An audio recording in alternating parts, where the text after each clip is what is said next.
important perspective, there are some countries that will take advantage of this in also using other actors. I also want to to remind all of us that not only Iran has some proxies. You have also other actors that might interfere, and they might put some threats on Israel also in the region besides the proxy network of Iran. So I think in the end of the day, that might affect Israel also isolation diplomatically, but also in other fields, and we need to pay attention to this for sure. So, the development of this pact really seems to have come into place after Israel had that strike on Hamas in Qatar. How much of this is a reaction to what Israel did, and therefore how much of this potentially is posturing not really for Iran, but these countries somehow worrying that they can be open to Israeli attacks? I think this kind of alliance is not specifically against Israel. I think there, of course, there was they saw the attack in Qatar, and maybe that was accelerating it, but I think it was not the main idea behind it. I think the main idea was primarily Iran and, let's say, Shia actors and forces that might make some threats in the future. I think Saudi Arabia is thinking a lot about the future and how the region is going to be, and also they see the power game in the world. They see China, they see Russia, and they're trying to recalculate and think what they should do in the future. So it's not merely against Israel, but this is something which is a little bit, let's say, more. I think it relies more on the Sunni Shia conflict here.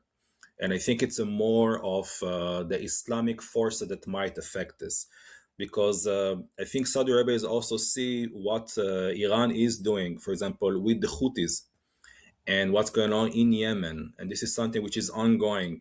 It's not only from the last couple of years.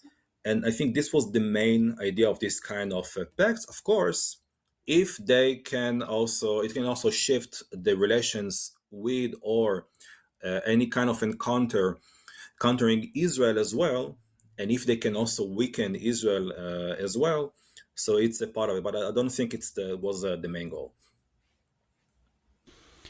Ron, I really appreciate you taking all my questions. Let me ask you a hard one, or maybe it's an easy one. There's a theory I've heard many a times that the more unrest there is in the Middle East, the more that one country or one terrorist group is fighting the other, the more it takes off the pressure and the focus on Israel. And I'm wondering if this posturing right now will lead to more tension amongst Gulf states, Arab countries, or it will lead to more stability and therefore put the pressure back on Israel.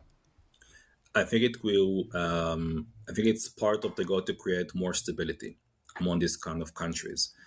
Again, it's not all the Gulf countries. Saudi Arabia, it's only Saudi Arabia, which I think in the end of the day, when I look at the map, they are trying to surround it around Iran. So I think this was the main goal. But with other countries in the region, UAE, or if you take Qatar and also other Gulf countries, I think it wouldn't be that much of stability, because I don't see Iran just stop to try to influence other areas. For example, if you take Bahrain, you have also lots of Shia people, the population in Bahrain, and Iran was trying also to incite against the regime there, and also to increase the chaos there. So I don't see Iran stop doing this, but I think they will be aware that it might deter them from doing so in Saudi Arabia or let's Saudi Arabia, let's say, border. And also because you also have Shia minority in Saudi Arabia, they're not that influence and that not that effective as in other countries. So I think it might halt Iran from increase its influence in Saudi Arabia per se, and let's say other countries outside of the Gulf. But for other countries, it might actually increase the pressure. because they're going to be right in the middle. I don't see Iran stopping doing so, or at least trying to create some influence in other countries. So if they say, okay, if Saudi Arabia is blocked, and if some part of the way is blocked, I think they will try to look for alternatives for themselves.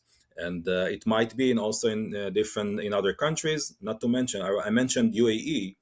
The Houthis were also threatening UAE in the last years, increasing chaos in certain countries, like as I said in Bahrain, for example. So I think other countries might suffer from this. But Saudi Arabia is looking for themselves, and they think, okay, so we're going to be stable and protected. What happened with other countries is business.